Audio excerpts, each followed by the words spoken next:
Hi guys! How are you? Good evening po sa inyo. Time check is magsi-7 na siya. Nagluto pa ako ng pang-dinner namin. Buo siya na chicken. Linagay ko siya sa oven. Tingnan natin, samahan nyo ako kung luto na. Okay? Hi! Thank you for watching my vlog. Mwah, mwah, mwah to all of you. Tingnan natin. Ayan. Natin kung luto na siya. Wow! Luto na nga siya. Ayan. Buo siya na chicken. Tapos linagyan ko lang siya ng salt and pepper and kunting tuyo. Tsaka kaya siya mapula dahil beets ang linagay ko na vegetables. Beets. B-E-E-T is beets. So, ito na siya. Samahan niyo ako guys kung luto na. Tikman natin. Ayan. Sabihin ko sa inyo yung ingredients niyan. Ha? Dali. Ano ko mo yung camera ko. Shout out to everybody. Samahan niyo ako. Lagay lang natin dito ang aking camera. Ayan, pasensyahan nyo na ako. Wala pa ako masyadong gadgets. Ayan. Tingnan natin ang aking chicken.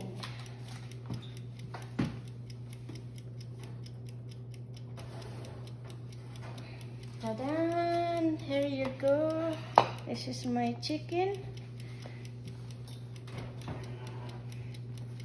Buo siya na chicken. Pagkatapos hugasan nyo na mabuti. And then, ilagay nyo siya dito. Tapos, lagyan nyo siya ng mga ingredients. Pwede siya, black pepper lang siya. Tsaka, kunting tuyo. And then, chicken broth. Mga 1½ cups of chicken broth. Okay guys. Tapos, ilagay nyo sa oven ng 350 degrees.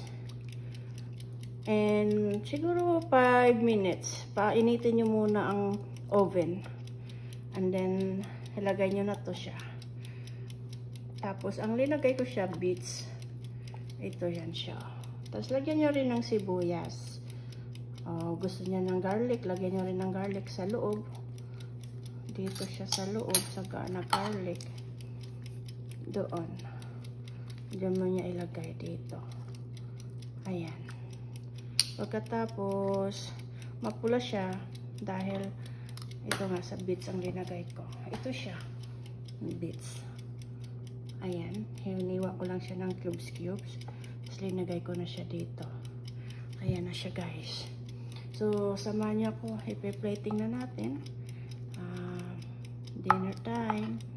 Dinner time namin ngayon. Medyo late na. Dahil 7 o'clock na nga.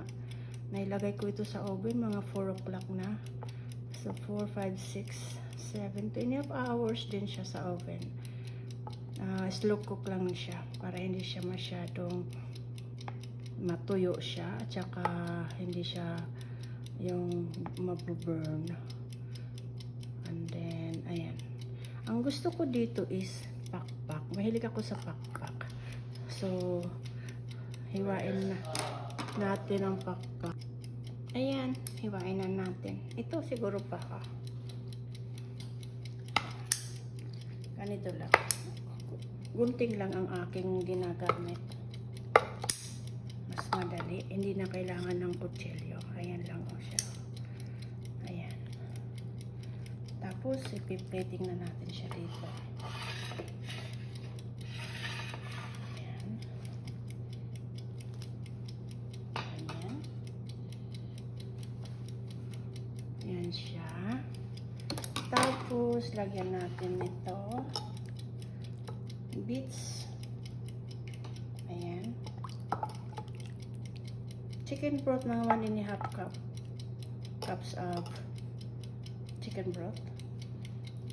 then, lagyan ng sibuyas. Yan lang naman ang ingredients ko. Tsaka, pamienta, kung gusto nyo. And then, yan. Yan lang siya. And then, lagyan natin siya ng fresh tomato from the garden namin. Ayan. Dito sa gilid. Dito lang siya para colorful ulit. Gusto ko yun ang colorful.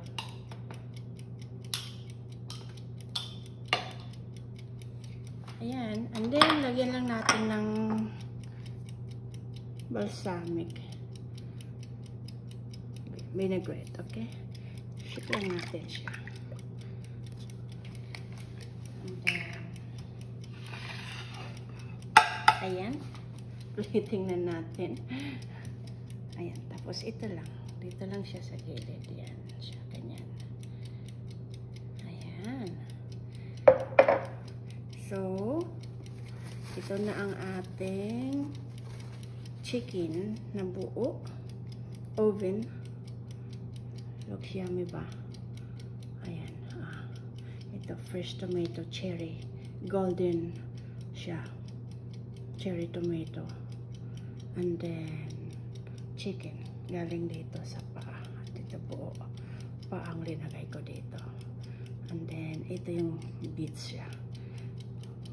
Ayan. B-E-E-T. Beets. Maganda yan. Ito yan siya. Pag hindi pa luto. Ayan. Enjoy po kayo. So, linagay ko dito. Ulitin ko po. Hugasan nyo muna yung buong chicken. Pagkatapos, hugasan nyo na mabuti. Tapos, igadgaran nyo ng asin. Ganyanan nyo ng asin buo para ano siya, hindi siya malangsa.